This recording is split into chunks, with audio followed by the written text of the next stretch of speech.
تو ناظرین آپ دیکھ رہے ہیں ڈرامہ سیریل حسرت۔ اگر آپ کو یہ ویڈیو اچھی لگے اس کو لائک کریں اور ہمارے چینل پاکستان ڈرامہ کو سبسکرائب کریں۔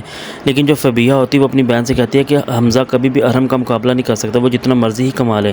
لیکن فبیہہ کی بہن فبیہہ سے کہتی ہے کہ تم مجھے پتہ ہے کہ تم جو بھی کر رہی ہو غلط کر رہی ہو، بلکہ تمہیں وہ گھما کر یہ یہاں تک پہنچا ہے، اور اگر ہو سکتا تم اس کا ساتھ دیتی تو شاید وہ تمہارے لیے پوری دنیا کو ہی خرید لیتا۔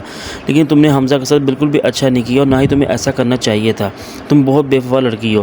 لیکن جو فبیہہ کی بہن ہوتی ہے اسے کہتے ہیں کہ تمہیں پتہ ہے وہ کتنا ایک اچھا لڑکا ہو، تو تمہارے ساتھ بہت مخلص تھا، لیکن ارحم تمہارے ساتھ مخلص نہیں ہے، یہ بات یاد رکھنا۔ جو ثنایا ہوتی ہے وہ فبیہہ سے کہتی ہے کہ تم جتنا مرضی ارحم کو میرے خلاف بولو لیکن ایسا کچھ نہیں کر سکتی۔ لیکن بھئی یہ بات یاد رکھنا کہ وہ دن زیادہ دور نہیں ہے جس دن تمہاری یہ ساری جھوٹی باتیں اور اصلی تمہاری لوگوں کے سامنے کھل کر نہ آ جائے، بلکہ یہ یاد رکھنا تم جو بھی کر رہی ہو بالکل غلط کر رہی ہو۔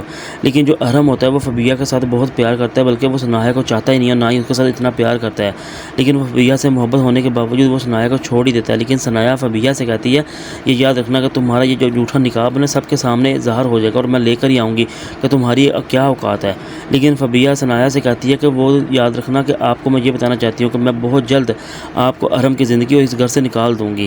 لیکن جو ارحم ہوتا ہے وہ ثنایا سے کہتا ہے کہ میں تمہیں پتہ ہے کہ اس گھر میں کیوں برداشت کروں، صرف اپنے بچوں کی خاطر، ورنہ میں تمہیں کبھی بھی اس گھر میں برداشت نہ کروں۔ لیکن ثنایا اپنے گھر والوں سے یہ کہتی ہے کہ فبیہہ نے ارحم کو میرے خلاف اتنا بھڑکا دیا ہے، بلکہ اب کوئی جگہ ہی بچی نہیں ہے کہ جس وجہ سے میں اپنی پاک دامنی اور اپنی اس سچائی کا ثبوت ان کو ظاہر کر سکوں۔